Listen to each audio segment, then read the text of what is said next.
मैं रहता हूँ महाराष्ट्र में, और अगर महाराष्ट्र स्टेट गवर्नमेंट को या फिर महाराष्ट्र की विधानसभा को स्टेट का नाम चेंज करना रहा तो क्या प्रोसीजर है। अगर सेंट्रल गवर्नमेंट को ऐसा लगता है कि किसी स्टेट का नाम हमको चेंज करना है, फॉर एग्जांपल वेस्ट बंगाल, उनकी तरफ से काफ़ी डिमांड आ रही थी नेम चेंज की स्टेट के लिए, तो अगर सेंट्रल गवर्नमेंट को किसी स्टेट का नाम चेंज करना रहा तो उसके लिए क्या प्रोसीजर है। चलिए नेम चेंज को छोड़ के थोड़ा बाउंड्री के बारे में बात करते हैं। किसी स्टेट गवर्नमेंट को लगता है कि हमें किसी एरिया की ज़रूरत नहीं यार, मतलब वो हमको थोड़ा area is exceeding our administration capacity, तो अगर हमको एरिया कम करना है किसी स्टेट का, या फिर कॉन्वर्सली किसी स्टेट गवर्नमेंट को ऐसा लगता है कि कोई पर्टिकुलर एरिया मुझे मेरे दायरे के अंदर लेना है, इन शॉर्ट मुझे मेरे स्टेट का एरिया बढ़ाना है, तो उसके लिए क्या प्रोसीजर है। सो देश के अंदर जितने भी स्टेट्स है वो सारे स्टेट्स की जो बाउंड्रीज है, अगर वो पूरे बाउंड्रीज को रीएडजस्टमेंट करना रहा तो उसके लिए क्या प्रोसीजर है, ये सब हम जानेंगे आज के वीडियो में। So guys, welcome back to Indian Questioner. मैं हूं हिमांशु और आज की इस वीडियो में देखेंगे कैसे स्टेट्स बनते हैं, कैसे डिस्ट्रॉय भी किए जा सकते हैं और कैसे स्टेट्स के बाउंड्रीज इंटरनली हम चेंज कर सकते हैं। ये सारे कॉम्प्लिकेटेड सवालों के बहुत ही सिंपल से जवाब मिलेंगे आर्टिकल 2 और आर्टिकल 3 ऑफ इंडियन कॉन्स्टिट्यूशन में, जो मैं आज आपको एक्सप्लेन करूंगा एकदम सिंपल भाषा में।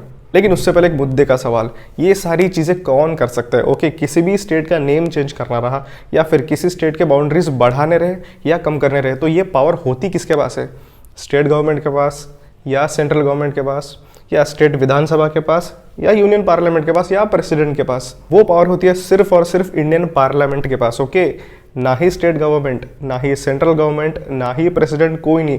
Parliament is having the power to change the name of a state और to change the boundaries of every state. और हाँ, ये सारी प्रोसीजर करने के लिए पार्लियामेंट को किसी स्पेशल मेजोरिटी की जरूरत नहीं है।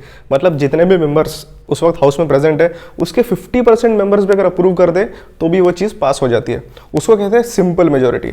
पार्लियामेंट के जितने अलग अलग टाइप के मेजोरिटीज है, स्पेशल मेजोरिटी, देन 2/3 मेजोरिटी, वो सारी चीज़ हम अलग से कवर करेंगे। अभी के लिए आप इतना जान लीजिए कि सिंपल मेजोरिटी मतलब सिर्फ 50% लोग भी बैठे हो अप्रूव कर दे कि इस स्टेट का नाम चेंज कर दो तो वो चीज़ पास हो जाएगी।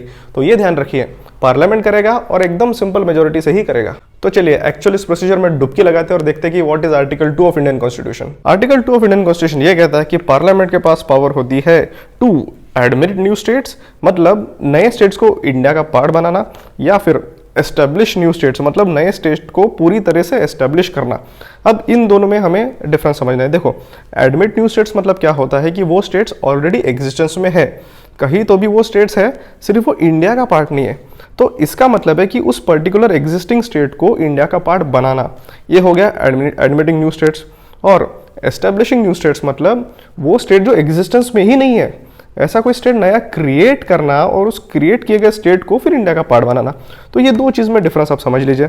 अब इंपॉर्टेंट हमें ये समझना है कि ये वो प्रोसीजर है जहाँ पर states are originally not a part of India. Okay, आप नया स्टेट एस्टेब्लिश करके अपने अधीन लो या फिर एग्जिस्टिंग किसी स्टेट्स को इंडिया का पार्ट बनाओ, बट ये दोनों केस में वो स्टेट्स की बात हो रही है जो ओरिजिनली इंडिया का पार्ट नहीं है। ओके, तो इस चीज़ को थोड़ा हमें ध्यान से देखना पड़ेगा। आर्टिकल 2 में जो सारी चीज़ें दी गई है वो बहुत ही रेयर फिनोमेना है। मतलब खैर आप भी सोच सकते हैं कि आज की परिस्थिति में ऐसे बहुत ही नेग्लिजिबल केसेस होंगे कि कोई इंडिपेंडेंट स्टेट ऐसे खाली पड़ा हुआ है and then India is going and asking them कि चलो भाई इंडिया का पार्ट बन जाओ, बिकॉज ऐसे कोई इंडिपेंडेंट स्टेट्स है ही नहीं। हाँ, इंडिपेंडेंस के टाइम पे वो अलग बात थी। At that time there were number of princely states, बहुत सारे राजा महाराजाओं के रूल किए हुए स्टेट्स थे जो इंडिपेंडेंट थे, बाद में वो इंडिया का पार्ट बने।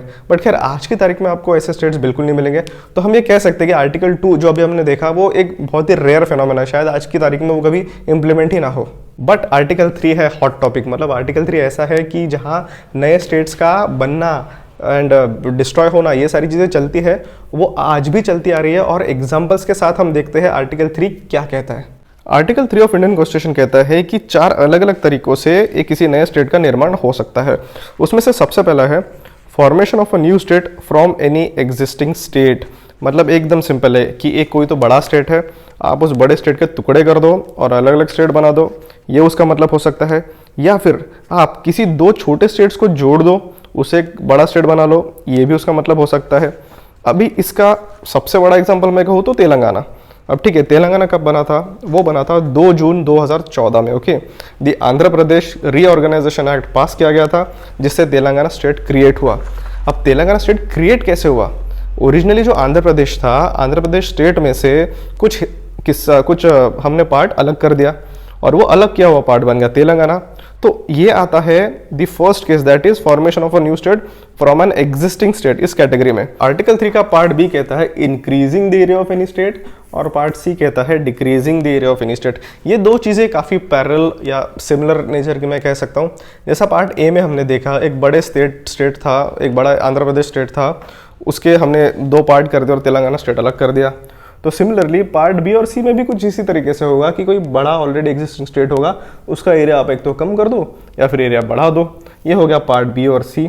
और पार्ट डी आता है चेंज ऑफ नेम, एकदम सिंपल सी बात। कोई एग्जिस्टिंग स्टेट है, उसका नाम चेंज करना है, तो वो आएगा आर्टिकल 3 के पार्ट डी में। इसका लेटेस्ट एग्जांपल हम देखेंगे तो खैर we have number of examples. Odisha state है, 2011 में Odisha alteration of name act, ये कानून पास किया गया और उसके तहत ओडिशा का नाम चेंज करके हो गया ओडिशा। सिमिलरली उत्तरांचल स्टेट जो था उसका भी नाम चेंज हुआ। Uttaranchal alteration of names act 2006, ये कानून पास किया गया और उसके अंतर्गत 2007 जनवरी से उत्तरांचल का नाम चेंज होकर बन गया उत्तराखंड।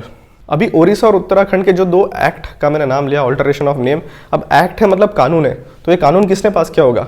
उनके रिस्पेक्टिव विधानसभा ने या पार्लियामेंट ने? थोड़ी देर पहले ही बताया था, पार्लियामेंट ने। ये सारा जो कमाल है ये करने का काम या पावर सिर्फ और सिर्फ पार्लियामेंट के हाथ में। ओके, तो जो भी सारे एक्ट पास किए जाएंगे वो पार्लियामेंट ही पास करेगी। और एक मुद्दे का सवाल कि भाई जो भी चीज़ें चेंज हो रही है, मतलब नाम चेंज हो या फिर बाउंड्रीज ऊपर नीचे वो हो तो स्टेट का रहा है ना, मतलब स्टेट गवर्नमेंट या स्टेट असेंबली का हो रहा है। तो यहाँ पर क्या स्टेट्स का ओपिनियन लिया जाता है कुछ भी करने से पहले? और अगर लिया जाता है तो जो स्टेट ने ओपिनियन दिया क्या वो बाइंडिंग है पार्लियामेंट के ऊपर? इसका जवाब है नहीं, नो। स्टेट के ओपिनियन पार्लियामेंट के ऊपर बाइंडिंग नहीं होती है। इसकी एग्जांपल या फिर इसका प्रोसीजर मैं आपको समझाता हूँ। देखो एग्जांपल, अभी ओडिशा का जो नाम चेंज हुआ ओडिशा, वहाँ पे डिमांड स्टेट गवर्नमेंट की तरफ से ही आई थी। मतलब ओडिशा स्टेट ने सेंट्रल गवर्नमेंट को डिमांड किया था कि हमारा नेम चेंज करना है।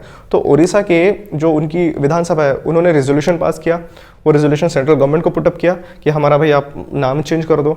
अभी सेंटर में प्रोसीजर क्या होती है कि सेंट्रल गवर्नमेंट ये जो भी एक्ट होगा नेम चेंज का या फिर बाउंड्रीज ऊपर नीचे करने का, वो एक्ट पार्लियामेंट के सामने रखती है। फिर पार्लियामेंट के दोनों हाउसेस में उसकी चर्चा होती है।